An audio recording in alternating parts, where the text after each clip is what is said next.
बिस्मिल्लाहिर्रहमानिर्रहीम। Gateway to physics channel के ऊपर हम 9th की फ़िज़िक्स को डिस्कस करेंगे। आज हमारा चैप्टर मैटर से रिलेटेड है। 7th चैप्टर है। 7th चैप्टर में हम गुफ्तगू कर रहे हैं।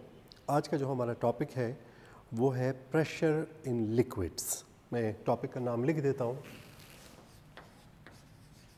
Pressure in liquids.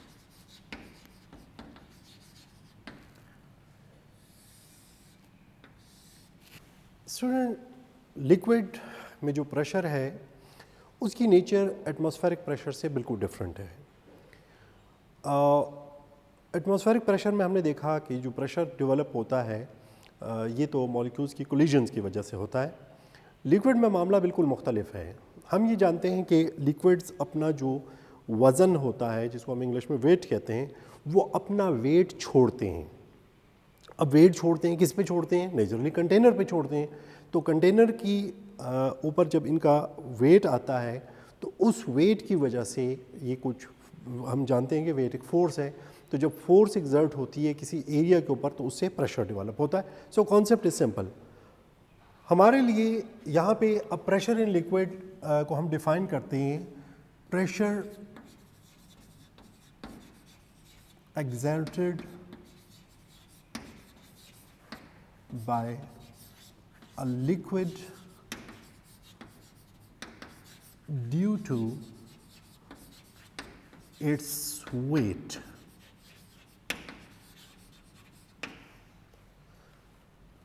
At any given point or surface.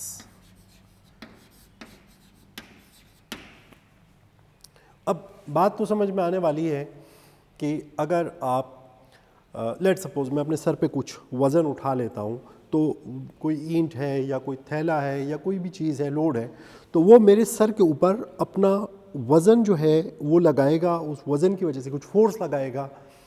वो जो फोर्स ऑफ वेट होगी वो जितने एरिया के ऊपर एक्ट कर रही है, अगर हमें वो मिल जाए तो बड़ी सीधी सी बात है, कोई इतना मुश्किल नहीं होता। हम कहते हैं कि जी pressure is equal to force per unit area. So pressure find करने में हमें कोई मुश्किल नहीं होती। प्रॉब्लम ये है कि अगर आप इस डायग्राम को थोड़ा सा और से देखें तो आपको मामले की थोड़ी सी पेचीदगी सामने आ जाएगी। ये कोई कंटेनर है, आप इसको बीकर भी कह सकते हैं और आप इसको कोई स्विमिंग पूल भी एज्यूम कर सकते हैं। यहाँ पे हमने कोई सर्कुलर ऑब्जेक्ट कुछ रखा हुआ है। अब आपकी मर्ज़ी है, अगर आपने इसको बीकर एज्यूम किया है तो आप इसको सिक्का भी तसव्वुर कर सकते हैं, और अगर आपने इसको पूल एज्यूम किया है तो आप कोई बड़ी चीज़ ले सकते हैं। अब यहाँ पे जितना पानी इसके ऊपर है, जितना भी वाटर कॉलम है, यानी अब हमारे पास एक सिलेंड्रिकल स्ट्रक्चर या उसका एक डिज़ाइन बन जाता है। अब इसके ऊपर जितना पानी है, अब देखिए अगर मैंने जैसे कहा मेरे सर के ऊपर कुछ वज़न है और वो उसका जितना एरिया कांटेक्ट में है या वो जितने मेरे सर के ऊपर वो लगा रहा है, बात बड़ी आसान है।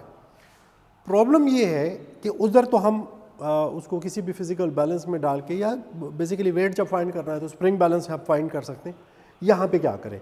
यहाँ पे तो हम ये नहीं कर सकते, ये तो लिक्विड है। अगर आप यहाँ से एक बकेट पानी की भर के आप कहते हैं चलें जी मैं उसको फिज़िकल बैलेंस, तो ये तो फिल हो जाएगा, फिर वही हमारे पास कॉलम बन जाएगा। तो हमें तो कॉलम नहीं मिला। अब इस मसले को हल करने के लिए हम एक टेक्निक यूज़ करते हैं। हम ये कहते हैं कि जी ये हमारे पास वेट ओवर एरिया जो है ये प्रेशर है। अब वेट को मालूम करने के लिए वी नीड मास, यानी अगर मुझे m मिल जाए तो मैं बड़े आराम से वेट फाइंड कर सकता हूं। अब m यानी हमें मालूम है कि m is equal to W over G, तो मैं वेट फाइंड कर सकता हूं, या मास अगर मिल जाए तो मैं उसको बड़ा इस तरह कर सकता हूं, वेट में कन्वर्ट कर सकता हूं, या अगर मुझे वेट चाहिए जो कि एक्चुअली हमें यहाँ पे चाहिए तो उसको मैं mg के ज़रिए फाइंड कर सकता हूं। वेट तक हम कैसे पहुँचें? वेट तक हम पहुँचेंगे मास के ज़रिए। अब मैथ्स तक पहुंचने के लिए हम इसी चैप्टर का बिल्कुल एक विदाई कॉन्सेप्ट था कि हमने कहा कि density is mass per unit volume.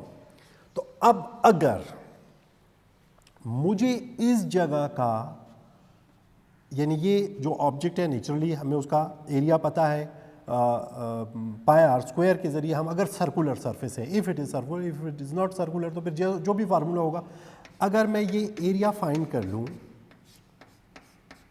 और ये हाइट फाइंड कर लूँ, जो कि हम बड़े आसानी से कर सकते हैं, तो हमें ये मालूम है कि वॉल्यूम एरिया इनटू हाइट के इक्वल है। तो अब मेरा इंटरेस्ट है मैथ्स में, बस फोकस सिर्फ इस चीज़ को रखें कि आपने करना क्या है। Rho into V is equal to M. अब यहाँ हमारे सामने है कि वॉल्यूम का फॉर्मूला हमारे पास है area into height of object into, आप रो लिखते हैं या डी लिखते हैं। सो मैथ्स तो मुझे मिल गया, लेकिन फिर मैं ये कहूँगा हम तो मैथ्स में इंटरेस्टेड ही नहीं थे, हमें तो चाहिए था वेट। अब मैथ्स को हमने कन्वर्ट करना है वेट में। कैसे? अगर यहाँ पे जी होता या हमें मिल जाए तो मसला हल हो जाएगा। तो अब मैं ये क्या करता हूँ कि यहाँ पे इसको जी से मल्टीप्लाई कर देता हूँ। तो जी को मैं किसी एक साइड पे तो कर नहीं सकता हूँ, नेचुरली मुझे इधर भी करना पड़ेगा, सॉरी, जी से। तो अब ये हो जाएगा rho A H G is equal to M G, और एम जी हमारे पास इक्वल होता है वेट के। अब आ जाते हैं हम अपनी, यहाँ पे डब्ल्यू टी लिख देता हूँ कि हमारे स्टूडेंट इसको वर्क के साथ कंफ्यूज ना करें। अब हम आ जाते हैं यहाँ पे प्रेशर की जो हमने बेसिक इक्वेशन निकाली थी, ये आप आ जाइए यहाँ पे, P is equal to W T यानी वेट ओवर एरिया। अब वेट के लिए हमारे पास ये रिलेशन आ गया, तो हम लिख सकते हैं रो A H ji, row A H और जी, ये तो वेट की जगह हो गया। और जो यहाँ पे एरिया था, चलिए मैं एक दफ़ा फिर दोबारा लिख देता हूँ W बाय ए, यानी यही इक्वेशन मैंने दोबारा लिख दी ताकि स्टूडेंट्स को कंफ्यूजन ना रहे।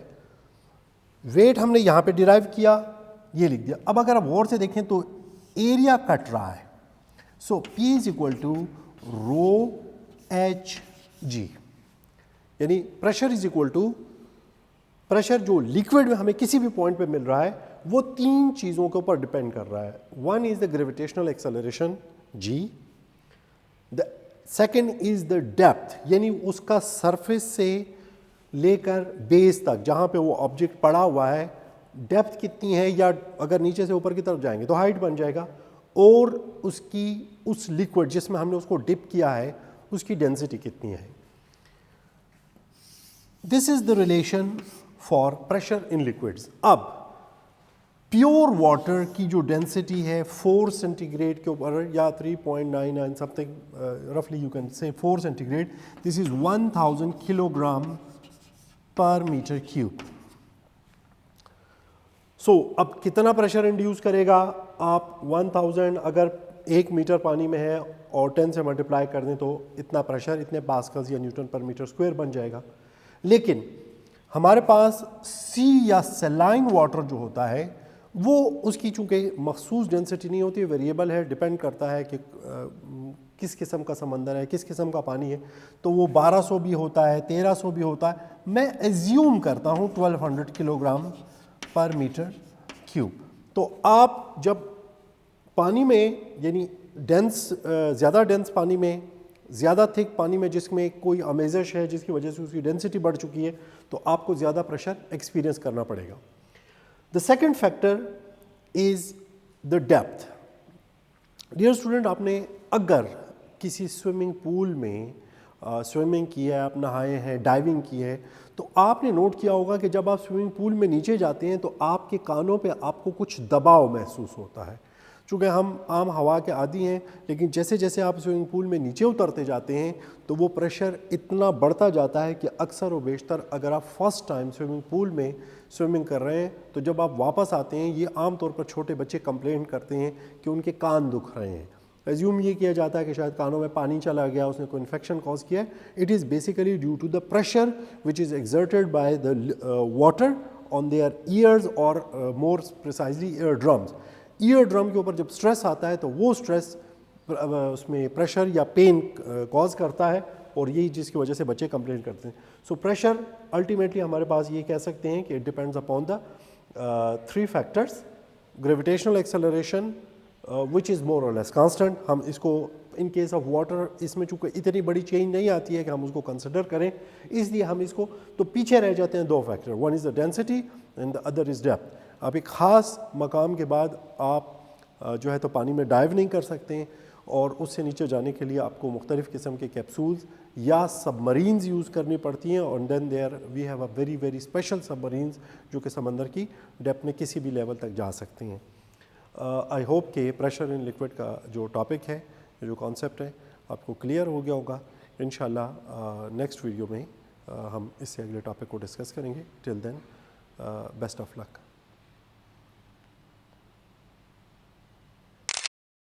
कितने मिनट थी? तकरीबन 11 मिनट।